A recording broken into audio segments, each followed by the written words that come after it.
We've walked through sunshine, we stood in rain. We've danced in joy and we've wept through pain. Through every valley, through every climb, a love eternal stands the test of time. Faith and forever love, built on grace sent from above. There's storms that shake through skies that clear.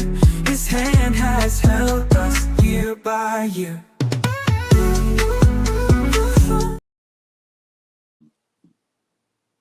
Hey, What's up? We are Bella's here. here with us today. Yeah, we are live and in living color. We are finally done with all this traveling. Welcome to Marriage Encounters. I'm Michelle. Right. Hey, I'm Bill.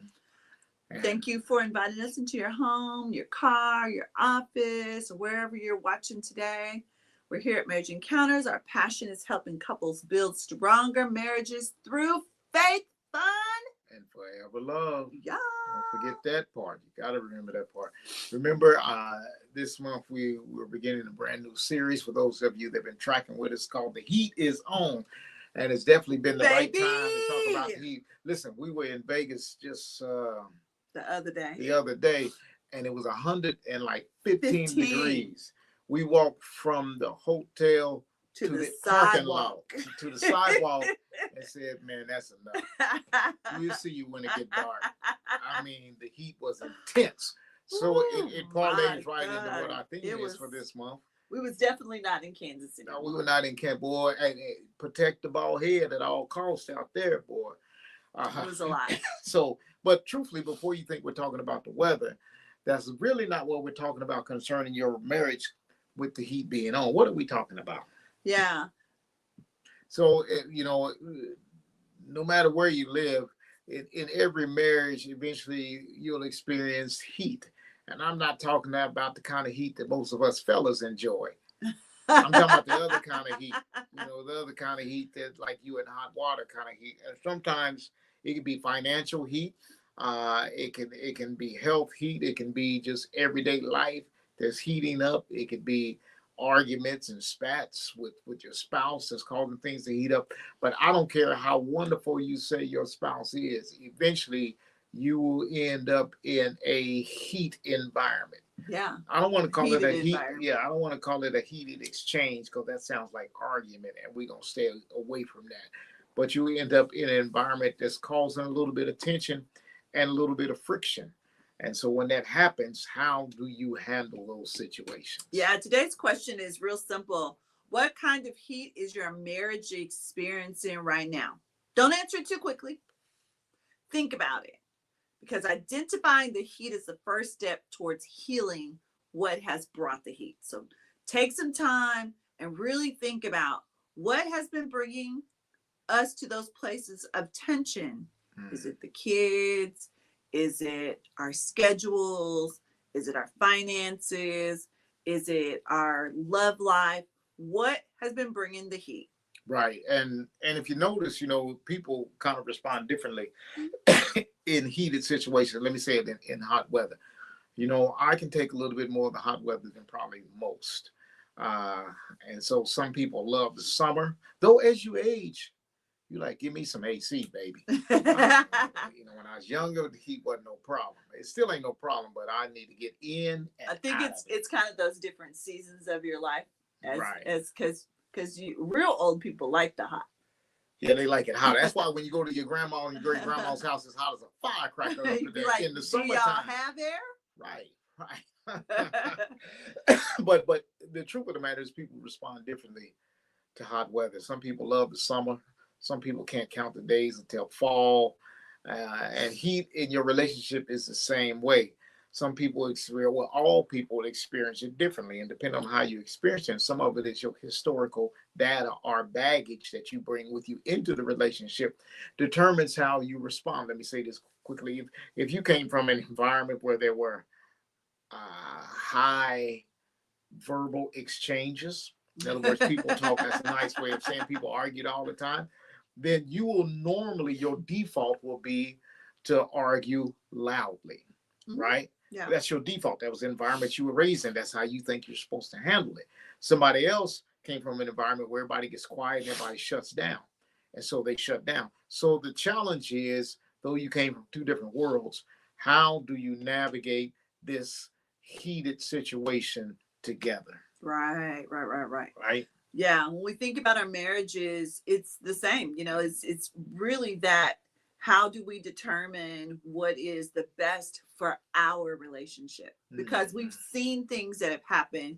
We're walking through the exact same situations, but because we have different backgrounds, our approach to that very same situation may be very different. And as couples grow closer and closer, you should be getting more in sync with each other. You should be, figuring out what works for your marriage, what works for your sister's marriage, or your mama's marriage, your auntie's marriage, your cousin, your best friend.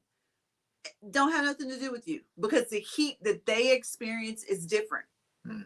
Case in point, we were talking about being in Las Vegas. There's the hotel that we were staying at had this really huge window in the front, which was gorgeous at night because you could see out onto the strip, even though we weren't staying on the strip, but you could see the strip over on the other side.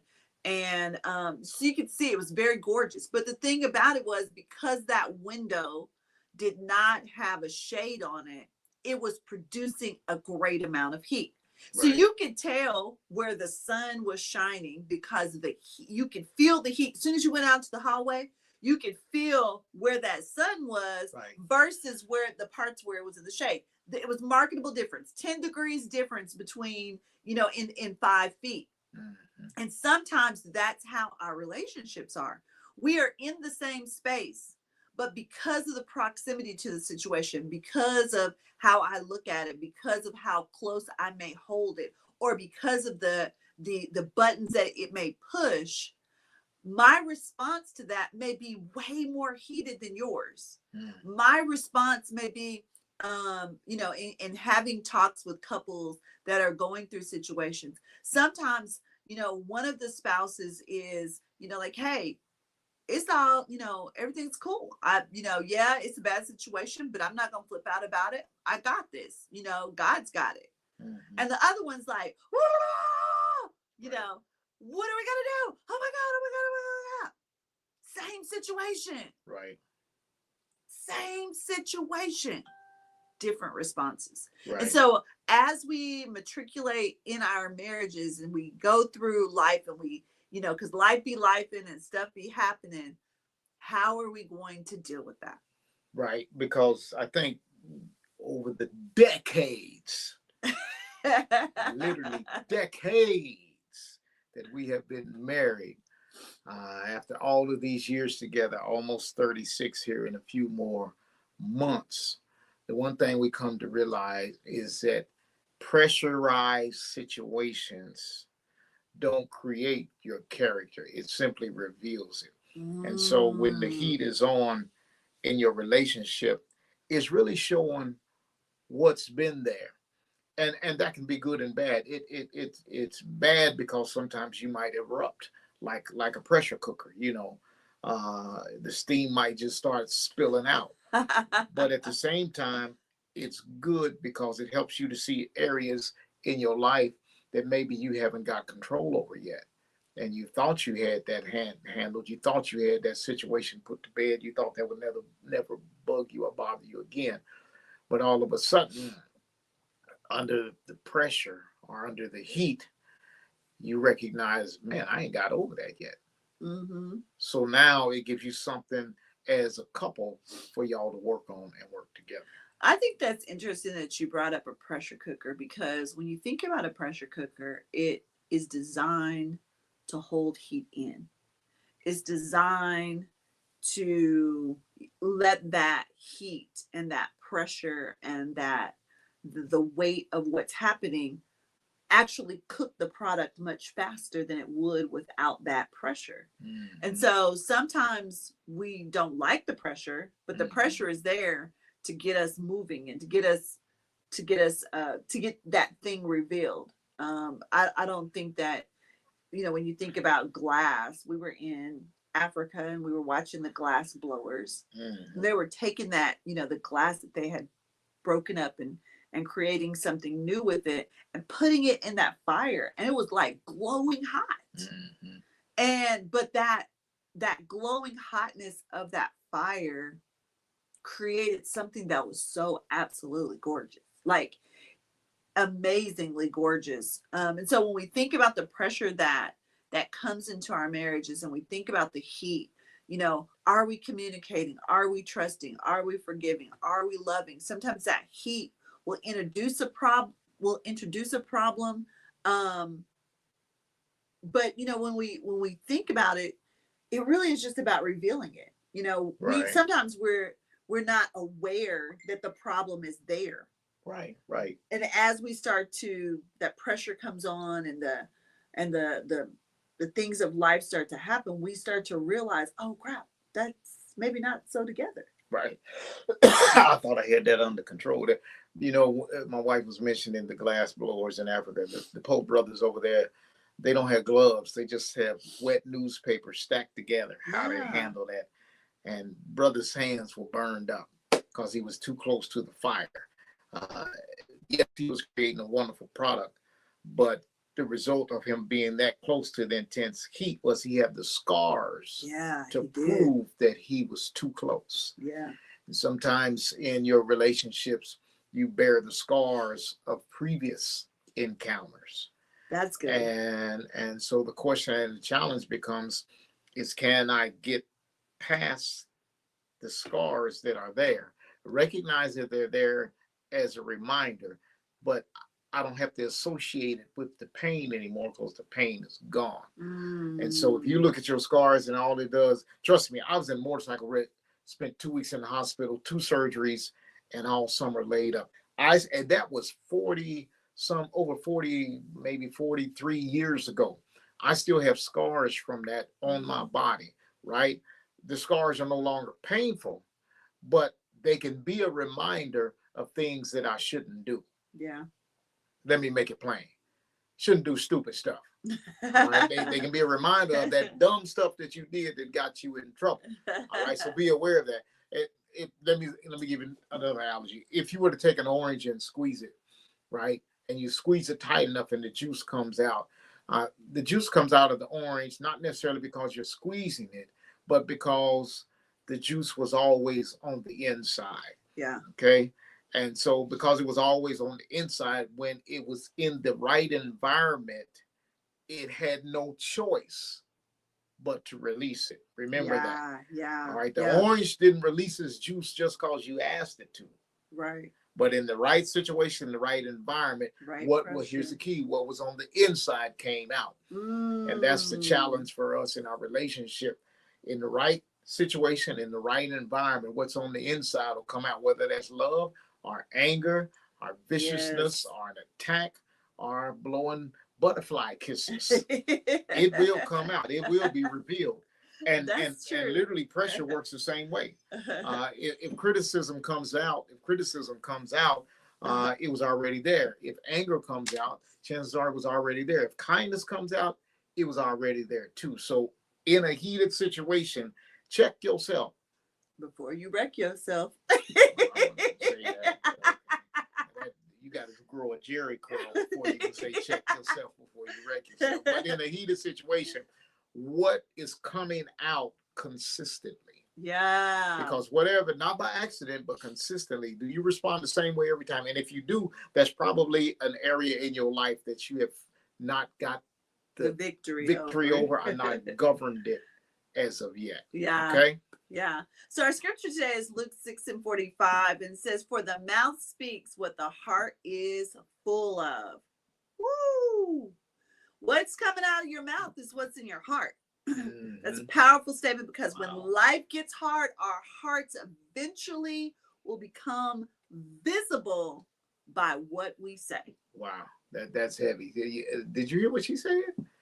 She was dropping some knowledge today. Your heart becomes visible by what comes out of your mouth. Yeah. What's hidden on the inside. And that's why as a married couple, you can't fear difficult seasons, because sometimes God allows pressure to be a part of this season that you're in, not to embarrass you, uh, but sometimes to reveal what He actually wants to heal in you individually and in your marriage collectively. Yeah. Because everybody that comes to the table needs to be healed somewhere back in your childhood, what mom and them said about you or whatever. There's some healing that we all need to go through. Some people like to call it counseling or whatever. Maybe that's the modern day term for it. But there's some things that every person in the world has to figure out how to, number one, get over, or number two, at least not let it affect them as Yeah. bad as it used to. Because some things, you might not ever get fully over it, Mhm. but you can't allow it To govern your life. to govern your life Yeah. anymore. That's where discipline comes in. All right. So, if we were to be honest, I mean, 35 years of marriage hasn't been without pressure, ladies and gentlemen. We've had seasons in our marriage where ministry demanded a lot, where business demanded a lot, where family demanded everything, both from young children to aging parents. In my case, who and your mom, son, but aging parents who now rely on you. Mhm. My mom she was about to turn 90 when she passed away. And I mean, she relied on me and my sister. My brother lives in Texas, but she relied on me and my sister for a whole lot of stuff, Mhm. and you love the person immensely, but that creates pressure, Yeah. right? Uh, and you got to be careful, because in those heated, pressurized situations, you know, if you're, let me just call it like it is. If you're mad at your mom or your dad, but you're not going to tell them that they are no good, whatever, whatever. Or But that you, you getting on my nerves. yeah, but you might come home and say something similar to that to your spouse or to other people that are in your close network of relationships. Yeah. Why? And it wasn't their fault. Really wasn't your fault, but the heated pressure of the situation pushed something out of you that you have yet to discipline. Yeah. Right? So when we think about that, sometimes we can be frustrated with people that it's not really their situation. So I think one of the things we have to really do is evaluate, am I really frustrated with you, or am I frustrated with another situation, but you are the easy, low hanging fruit in having the ability to usually. Easy target with Yeah. the bullseye on it. Yeah. So sometimes, your spouse is the easiest person to retaliate against and to really, come back against. And so we want to make sure that we're asking yourselves, are we really upset with our spouse? Or is it really something else and we're taking it out on them? And then, they're coming home and like, where did all this come from? What are you talking about? I don't even know what you're going. What?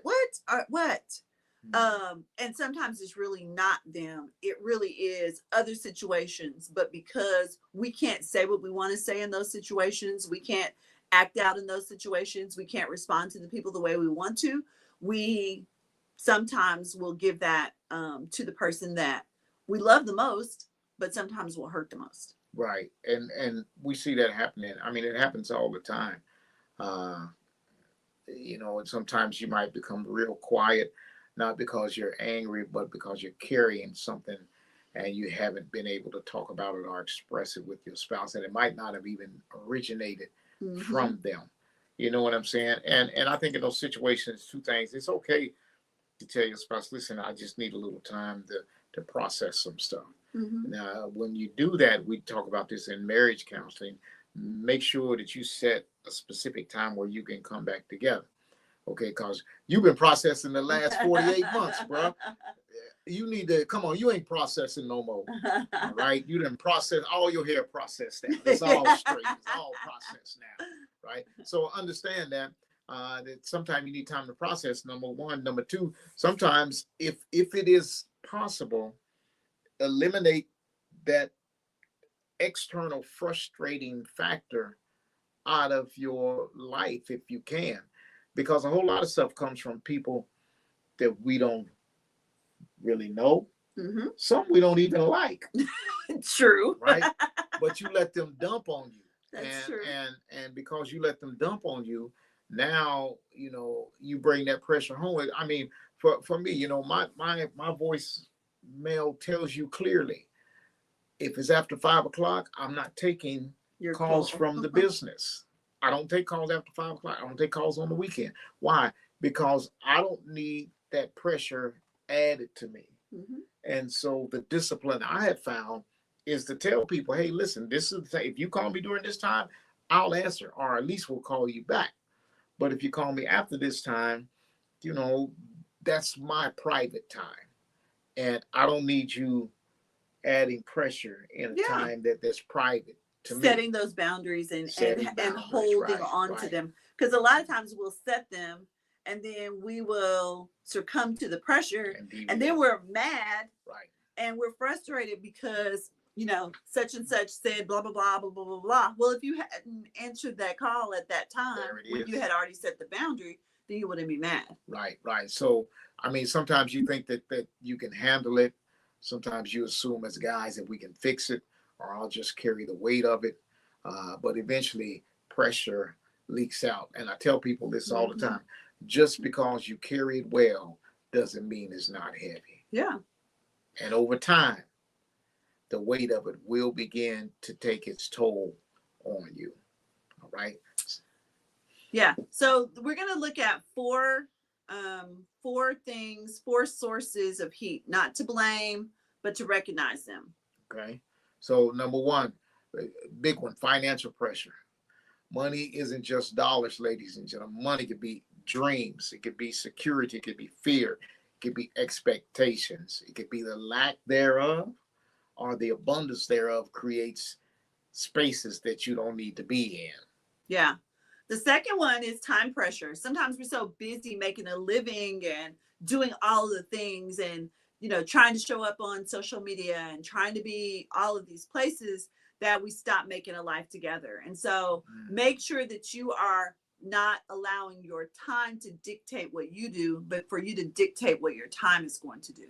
That's good. That's good. Don't allow people to steal your time. And then number three is definitely relationship pressure. We talked about that earlier, between children, parents, friends, church co-workers.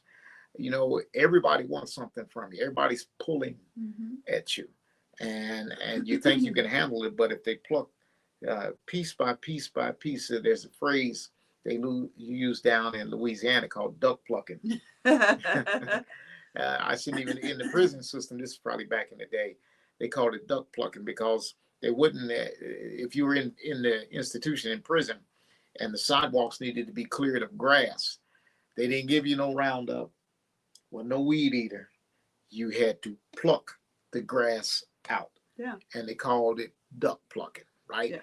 And what it means is something that's always pulling at you, trying to get you to release, always pulling at you. And you got to be careful because duck pluckers come in all shapes, sizes, hair textures, lack thereof hair textures, eye color, and everything else. Yeah. But please ask, if you're a believer, ask the Holy Spirit to give you discernment when this person is trying to take from you and not add to you.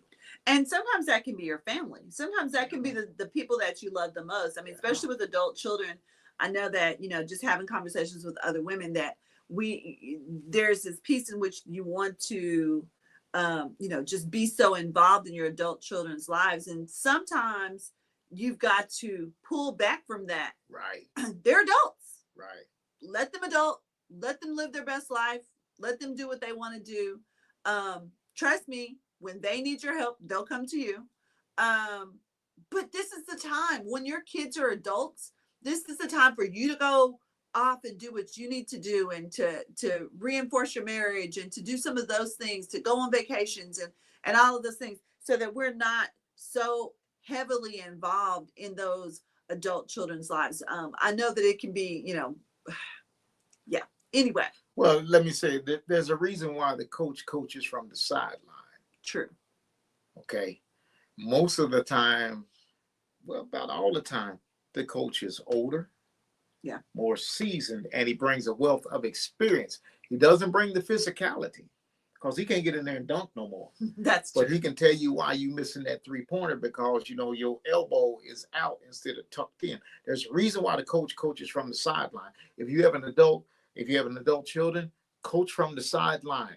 You don't need to be in their game. Some of y'all mess up the game because you in there and you moving too slow And doing too much. and doing too much. Can't dribble, still think you got it. Coming down court like this. Don't nobody dribble like that no more. Coming down court like you shaking. You ain't shaking, bruh. Come on now. But coach from the sideline. Okay. Number 4 is internal pressure. So sometimes we have stress, we've got anxiety, we've got grief, we've got disappointment, we've got heart health, we've got, so many things that are happening inside of our own personal bodies and our own internal stress that we have to really be cognizant of. And sometimes we're asking our spouse to solve something that really we need to be given to God. Right. Yeah. Right. So some things you need to turn it over to Jesus, right? Stop worrying about it. Yeah. One of my favorite stories in scripture deals with Daniel in Daniel chapter 3. You know the story. The king heated the furnace 7 times hotter than normal. It would have burned them up at one time hotter.